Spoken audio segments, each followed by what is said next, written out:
Hello everybody and welcome to Judge Mathis, and today we're going to be taking a look at the game Dead Knot by Screwfly Studios. First, yes, I know it's been a while since I've done a Judge Mathis. It is going to be my intent over the course of 2015 to do more Judge Mathises. I apologize that I haven't done so many, but barring that, you might recognize the name Screwfly Studios. Now, Screwfly Studios is kind of known for their really high concept, very unique, interesting games, and the most notable one that they produced was Zafe House Diaries. I actually did a very small playthrough of Zafe House Diaries way back when it came out on Steam, and it was a management game in a zombie apocalypse and the likes of which we had not really seen before. It focused on the relationships between your survivors, how they liked and hated one another. No real action, so to speak. It worked more like an interactive novel. And their next project, Dead Knot, that actually came out at the end of November, is similar in a lot of ways, but different enough that there's a lot of subtle systems, a lot of subtle gameplay going on that wasn't really present in Zafe House Diaries. And I know that sounds very abstract, but we'll be diving into it here. So before we get into the actual gameplay, let's talk a little bit about what Dead Knot is. Dead Knot is a futuristic, kind of think retro future, that retro tech, similar to Alien, where humanity has taken to the stars, and we are a group of Dead Knots that are going off to derelict spacecraft looking for alien technology. The problem is all of these derelict spacecraft are destroyed and killed the entirety of the crew of these alien spacecraft by some deadly alien problems. There's a lot of RNG in the game. The aliens that killed the crew are RNG. The problems on the ship itself are RNG. And it's our job to get through these derelict ships, find what we came for without dying, and bring our Dead Knots back to the ship, and then be able to go to the next one and buy better equipment and all kinds of things. So let's take a look. We're going to abandon the campaign that I've played. I've played a couple of campaigns. I've gotten to the third mission on each one and have subsequently died every time. So we're going to go ahead and abandon it. Yes, I'm sure. We're going to start a brand new campaign. And we're going to take a look at the very interesting UI here. So we're actually playing as the kind of commander-in-chief of these five folk. These five folk are our Dead Knots. Now, we can either create our characters, very similar to Zafe House Diaries, or we can just have them randomly generated, which is what I did just for the sake of expediting the opening, because there's going to be a lot of discussion, a lot of explanation going on in the first few minutes here as I get things going. We actually are, like I said, the commander. We're giving them their orders, and this is the screen of which we can see them performing their actions. There's a lot going on here, so we're going to start all the way to the left, and we're going to look at our characters first, and then discuss what everything here means and what interesting mechanics are going on behind. So right now we have all of our Dead Knots right here, all like randomly generated, and each one is going to have a little window of stats. This is going to be their physical health. Green is good, yellow is hurt, red is really bad, and then flat line, they're dead. Their mental stat, which is going to fluctuate and change depending on the kind of enemy they come across, and that can really destroy them in a lot of ways. Then our personality stats, which is going to, we'll discuss in a little bit. And then our physical stats. We got vigor, which is kind of like our health, acuity, wits, grit. Grit is, I honestly don't know what grit does. There's one of the big complaints I have about the game is its tutorialization. There's very little of it. They actually, when you boot up the game, it says you can play the game or you can read the manual. I read the manual in its entirety, and it's not that long. And there still leaves me with a lot of questions of how certain things work. So I had to play a few rounds trying to figure out how certain things work. And I still have a couple of lingering questions, but I mostly understand how everything works. We could take a look over here by clicking this, our relationship tab. This might look familiar to the relationship tab that Zafe House Diaries has. So all of our Dead Knots have relationships with one another. The better they get along, the better they're going to perform on the mission. The worse they get along, the more problems they're going to have. People are going to argue with one another. It's going to cause mental tension. It's going to cause sometimes people to just not listen to orders. There's a lot of problems that can come with a relationships tab. We got our attack here, what she's good at, what she's bad at. So Hill, for instance, is an assault. That's what this little explosion icon represents.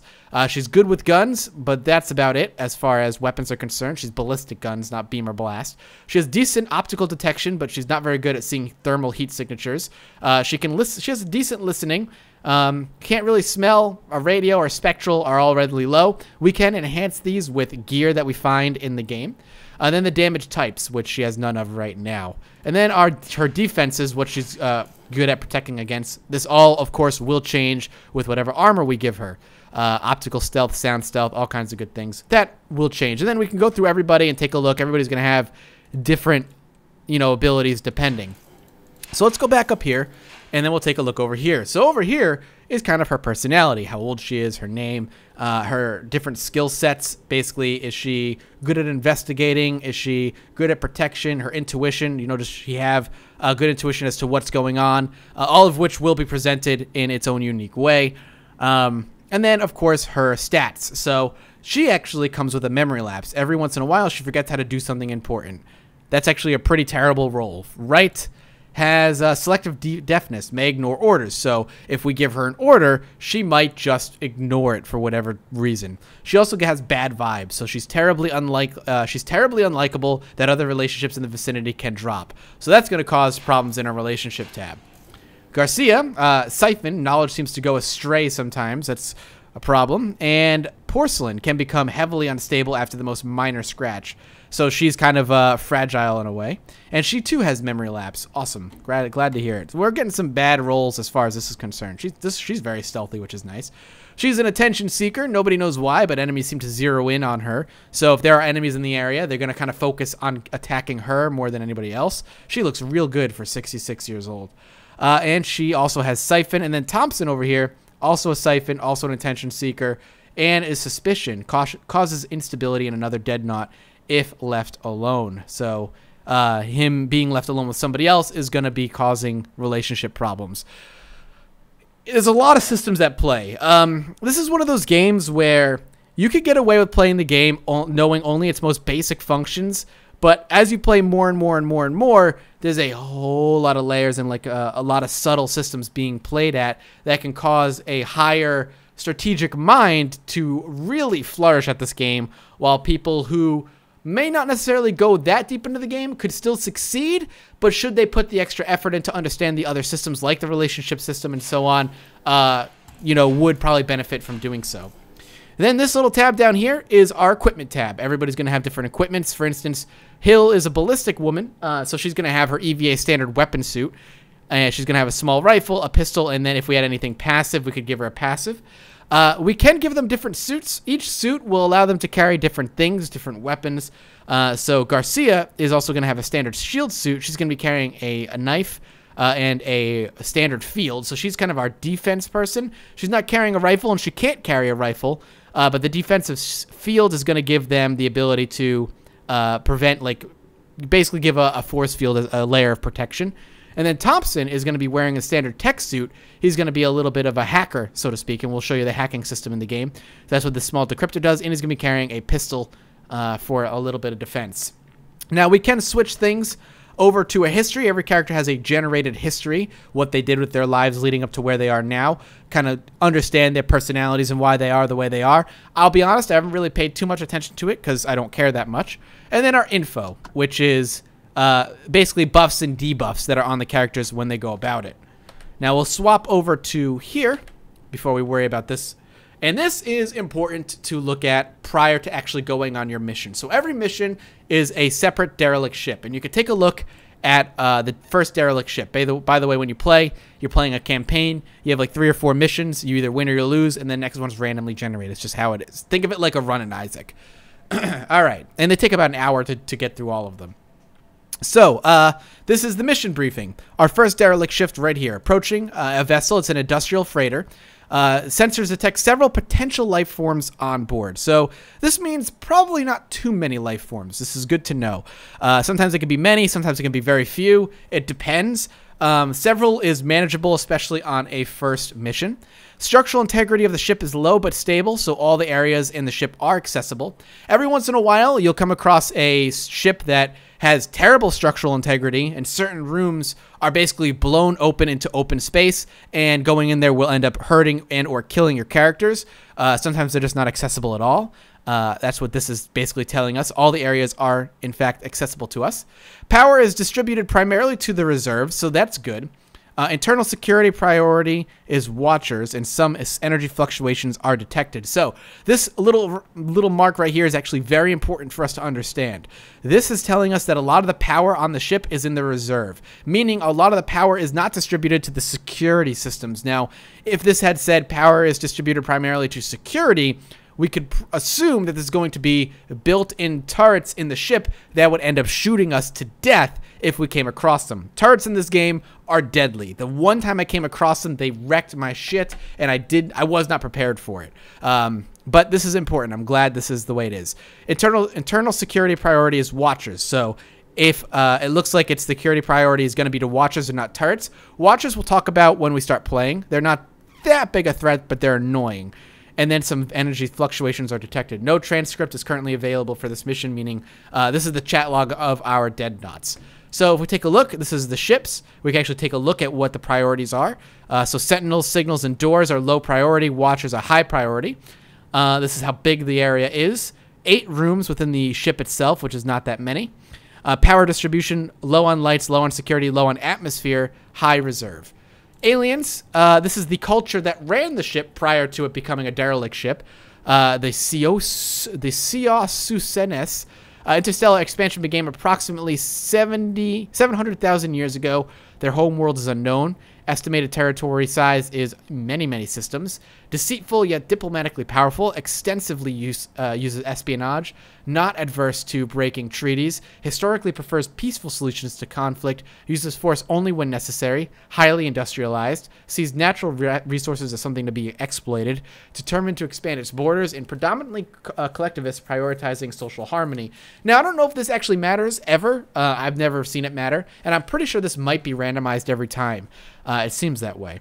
This is the freighter. There's supposed to be, or there were 19 men or 19 aliens on board. That was the ship's complement. They're all dead, by the way. And this is the threat. So when we don't know anything about the threat on board. We know there's a threat on board. We know nothing about it. The only way we can gain information is by confronting them. And then as we fight them more and more, we can learn more about them. And then just straight communications, which is buying and selling gear. So the way that you actually earn gear is very rogue-like in nature. You come across a file you want to download, and you can download it on the ship, and then once you download it, you can actually just spend your money, which is right here, and make as many of them as possible.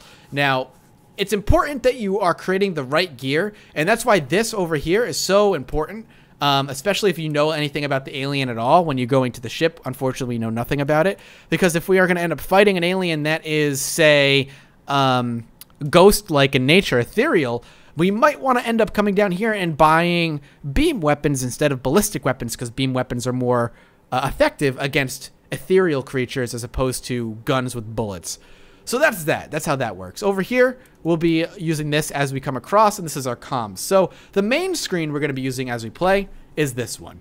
And like I said, we're not actually in the action. We're actually overseeing the action on this little screen right here. So this will be where we see what happens. So this is like you can turn the camera. This is camera controls. I, for the most part, use the camera and the mouse wheel, so I very rarely will be clicking on this.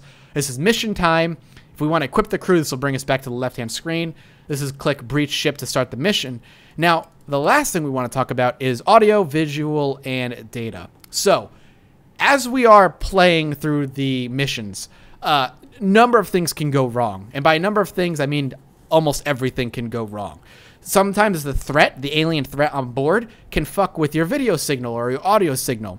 If the video signal goes down, this screen gets really scratchy to the point where you can't see anything at all, and you lose track of your Deadnaughts. If the audio signal goes down, you can see everything, but they can't hear you, and you can't give them orders. They will not listen. They'll be on their own. And if the data signal goes down, everything over here will be scrambled to the point where we can't read it.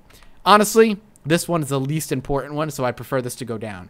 Now, we can kind of fix it by switching the switch. If something starts going down, we can switch it over to it, and it'll passively start regenerating until it's back to maximum. So you're constantly going to be switching and fixing what's mostly a priority for you. For now, I like to leave it on audio because this is the most important. So that's the basics of setting up and getting ready for a mission. I hope that you understand slightly how it works. Again, I would suggest you check it out yourself. Let's go ahead and breach the ship. So they're going to go ahead and disembark. They're heading off and releasing docking clamps. Shuttle is now en route. They're heading over, essentially. And now we just wait for them to land. Breach successful, switching to deep scanner, and now we're going to see them. So very much like Screwfly Studios, they are a minimalist graphical sort of person. In fact, this is more graphical than Zafehouse Diary was. We're going to go ahead and switch over to info for now. No anomalous readings on any of them. Good. And this is kind of just how it's presented. These are our dead knots, and you can move them around by clicking them and right-clicking, and they'll kind of glide around and do what they do. But, you know, typically I like to keep them all together. You're going to have different things you can do throughout. So right here, by the way, this is an escape hatch. This is actually very important that we know this is here. This is our way out, the only one we know of for now. There are other escape hatches probably throughout the ship. We'll be keeping an eye on it. Looks like we have a dead body here, so let's actually go ahead and have them investigate the dead body. Maria is keen for a fight. That's good to know. So this is a crew member, and it's an Inosim. So this is a dead body here. We can go over here and take a look at the communications. I apologize, the aliens. And we could take a look at what happened to her. So, she was a support branch of the ship. She was killed in action. How was she killed? She was torn apart. Interesting to know. That means what we're coming across is going to be relatively violent, and it's the fact that it was torn apart probably means we're facing a physical threat, something that's probably going to jump and leap at somebody and kill them. Good to know. Now, we have two options. We can unlock this door and just move on to the next part of the ship, of which is pretty small, or we can hack this. Let's go ahead and hack this. Also, let's go ahead and... I forgot to talk about these. Let's go ahead and talk about this for a little bit. So power is going to show us the power grid of the ship, where a lot of the power is dedicated. The ring around it is typically going to be where a lot of the power is. Also, the yellow ring around our characters is how much power is in their suits. Net is going to be where the hacking is going to come in, which we'll talk about here in a minute. This is location. So we're currently in the engine room, and it's at 49%, which is good. That's very important because as it drops lower and lower, the atmosphere starts breaking and open space starts becoming a real problem. This is... I don't know what this is. I have no idea what that is. And then vision, which is just the typical what's around us kind of thing. So I like to keep it up on these two, and every once in a while I'll pop on power. But anyway, let's go ahead and send our hacker over. Thompson's going to be popping open the hacking here, and we'll see what we can do. So, this is the hacking grid. What we can do is, when we see more of the rooms, is actually more useful. But we can actually unlock the door from a distance. So if we pop unlock, he'll go ahead and unlock that door. And now we can go through it. Now, remember when I talked about watchers? Watchers are actually little white circles that bounce back and forth through the net code of the ship, so to speak. And what they do is they look for changes within the ship. So if they come through here and they detect that this door is open when it was initially closed and locked, they will go over to this point and lock and close the door. They're a pain. This is important because if we have, say, we'll talk about... Oh, Jesus. Here we go. Oh, Jesus Christ. All right, stop. Okay, hang on. This is what I was talking about. The relationship thing can be a big problem. Anyway, they'll come through here and maybe, yep, there it is. You can lock people away from each other. The watchers can do that. All right, so looks like this is Kelly doing her thing. Remember how I said sometimes she doesn't necessarily listen to orders? Kelly decided that she wanted to go off on her own and see what was going on in here. She found storeroom A. There's a portal here. Ooh, there's a portal here. All right, we're gonna have to shoot this portal down. This portal, these enemies come from. So let's take out this portal. And that's where enemies actually spawn from. So I'm glad we actually found that. But hey, Kelly was getting impatient. She decided to go off on her own. Garcia is freaking the fuck out for one reason or another. You can see her mental stat is freaking out. She's not very happy. Let's investigate. Nicole looks shifty. Keep an eye on her. Dead alien here. Ensign Klesmis. So they're going to start talking to each other. And if we take a long time and we let them, a long time on this mission, chances are they're going to start arguing with one another if they don't get along. It looks like they already don't get along all that much. So, hey, look, the audio's starting to go down. So you have to keep an eye on these people because they're going to start bitching with one another, and it's a pain in the ass. Let's go ahead and hack a little bit and see what's going on. So what do we got? We got a firewall if we really want it. We can unlock a couple of things. So what we can do is we could put a firewall up on these areas, and what that'll do is it'll bounce the watchers off of it so they can't undo what we've done. But there's no real reason to do that right now, so I'm not going to worry about that. So let's keep pushing forward a little bit. And we're going to download this, and this is going to give us a new item that we can purchase between missions. Found a schematic light chemical field, adding to library. Good to know. Let's keep them there and take a look here. So we actually found a couple of more corpses and a personal log, which is interesting. She was torn apart, killed in action. There's something odd about Kelly. Relax. Let's see. Personal log of Lieutenant Sionas Chiosamin. They sent some kind of signal right before the ship was destroyed. This might be a part of a larger operation. Found some access codes for Living Quarters B. Sensing hostilities nearby. Bad vibes from right. Bad vibes from right. Uncooperative group. Skill drop. So it looks like the group we rolled is not working happily with one another. That's a pain in the ass, unfortunately. Torn apart. Torn apart. Incised wounds. So we know that they're coming through portals, and we know they're really violent. Maybe they are problematic. If we take a look at threats, we know nothing about them yet. So let's go ahead and unlock the door and keep moving. Let's not worry about it too much more. So this room, oop, is at 23%. Oh, it's a turret. Fuck. All right, we lost somebody. Hills down. All right, that's not a huge problem. As long as we can get away, we can actually pay money to clone them and bring them back to life. The problem is that cloning them costs them a huge amount of money. Wow, turrets are such a pain in the ass. All right, let's actually swing back in here and see if we can do any hacking. I think we can only hack... Well, no, there's some hacking. Let's go ahead and hack that. I want to control this turret. I'm sorry? Let's unlock this. Put a firewall here. And then we'll drop a control here. Put a firewall. Damn it, they put control back into his favor. So let's put a firewall here. And that's going to be... That's ours now. So it's going to ignore that. Alright, so we lost somebody. I did not expect turrets, to be honest with you. That's a huge pain in the ass, but it's alright. Let's swing in here. This should be ours now. Yep, it is. We're going to take out this portal. Oh, god damn it. Move. Oh my god, the RNG in this game is such a pain in the ass sometimes. Alright, we got the... Oh, man, how is it still hitting us? Run! Alright, we're going to lose. See, turrets are OP, man. Run. And signal's lost. Wow. Alright. Well, let's try one more run and see if we can get this going. New campaign. Alright, let's take a look. Ballistic. I don't know what this guy does. Oh, he's got a scanner. Can project detection bonuses from a remote location. We got a good run here. Defense, 2 assault, scanner, and a hacker. I'll take it. Alright, let's take a look at our mission here and try this one more time. Espionage, the Bakbana. Alright, let's just go ahead. Skip ahead. Breach the ship. There's not much we can really do after mission 1. Let's load up. Let's try that again. Man, that shit went down so fast there, I couldn't even really explain a lot. Alright, we got a couple of corpses. We're in the engine room. So let's send a couple people out. Where's the closest door? Where is the closest door? Is it over here? There it is. Alright, so we got a couple of dead people. One came with a personal log, which is good. Support, killed in action, torn apart.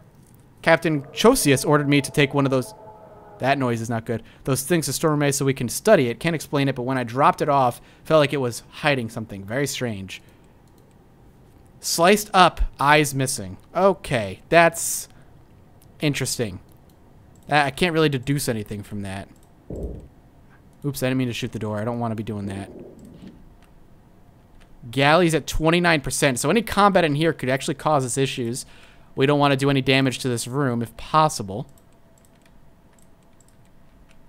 Let's take a look. Nothing over here. No reason to hack. I'm going to keep everybody together for right now. Let's send Williams in first, though. He's our defensive. Another body. All this fighting's upsetting Phyllis. So we got another person. Incised wounds. We could mess with the power, but there's really no reason to mess with it too much. Lights is the main thing for where the power is right now anyway. Now, if we come across a turret, we could mess with that power and try to bring down a lot of it. All right, that is an artifact. We're going to shoot this. So sometimes they can come from artifacts. Sometimes the enemies can come from portals. I think depending on what you run into will determine what you've got for aliens. Sometimes you can't actually... Missing eyes again. Sometimes you can't actually hurt an enemy unless you destroy the portal first, and that's a huge pain in the ass. We got an info over here. Man, the audio's starting to go down. Yep, we're not going to be okay. We're going to have to give them... They can still hear me for a little bit, so let's see. Alright, so far they can still hear me, which is good. We found a personal log? Alright, everyone's nervous. Theosco that says Captain Chosius is going to pop the lid on them. I don't care what's inside them anymore. I just want them gone. Not sure what's wrong with Anacasid. He's talking about locking himself in a room. Said something a life form on board the ship. No idea what he's talking about. Alright, so because the information that we have, my guess is that we're dealing with an ethereal enemy. If they are talking about a threat but they don't know where it's coming from or they don't know what he's talking about, very good chance the enemy's ethereal. Cooper's not listening. Come on, Cooper. Stick with it, brother. You just stick with me. Let's unlock this. Waiting on Clark. Come on. Yeah, they're not. Clark isn't listening right now. Stable formation. Can't receive orders. Antagonizing Johnson. Stop it. You guys. Damn comms again. I'll just tag along. I didn't even get to look at them. Is she like... Let's take a look. Causes instability in another dead knot. If left alone, sometimes forgets how to do simple things. Ignore orders. Oh, that noise. There we go. She can listen again. Thank God. Let's move in. Cargo hold A. Let's download this. Found a schematic. Light thermal cloak. So we can hide our thermal signature should we need it. Alright.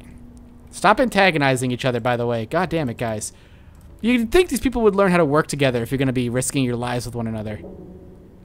Another memory fail. Good. This is a ship's log. Actually, that's what we're here for, the ship log. Let's go ahead and grab this. Alright, now we need to reach an escape hatch.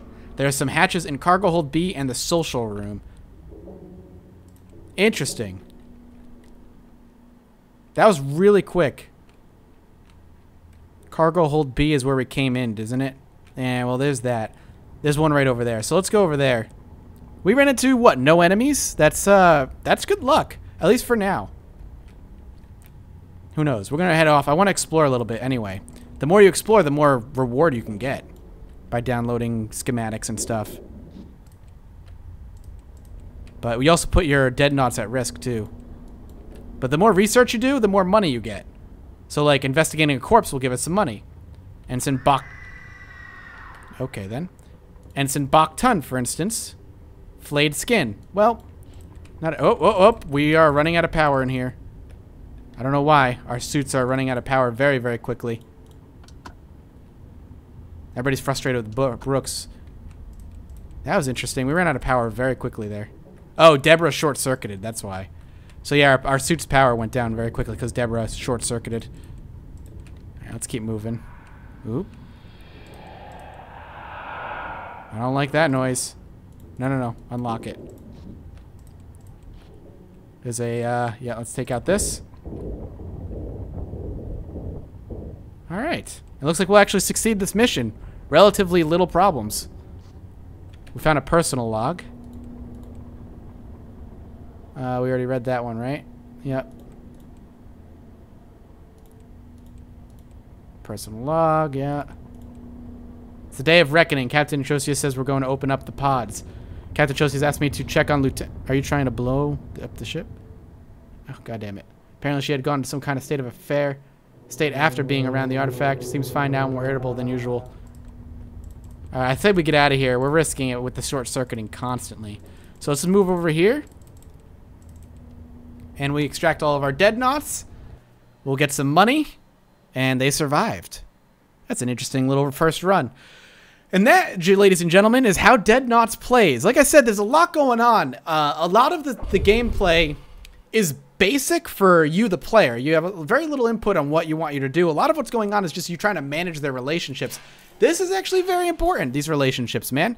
And if they're bad or the relationship's poor, you might not even lose because of the aliens. You might lose because everybody's arguing with one another and they're not, you know, sticking around too much. They're not hanging out with each other or playing nice with one another, rather. And that can cause you to lose the game. And there's a lot going on, more so than I can really get across in one video. But you can guys check it out. It's on Steam right now. I'll put the link in the description below. It's an interesting game. It's really atmospheric. The audio is fantastic. I love the audio of this game. And, you know, if you can get past the minimalistic approach and like kind of put yourself in the position of the commander sitting far away and just letting these guys do their thing, then I think you could have a lot of fun with it. I know I have had quite a bit of fun with it so far. But if you guys want to see more, there will be a link in the description below to go check out the game for yourself. I hope you enjoyed it. And as always, I'll see you next time. Bye-bye.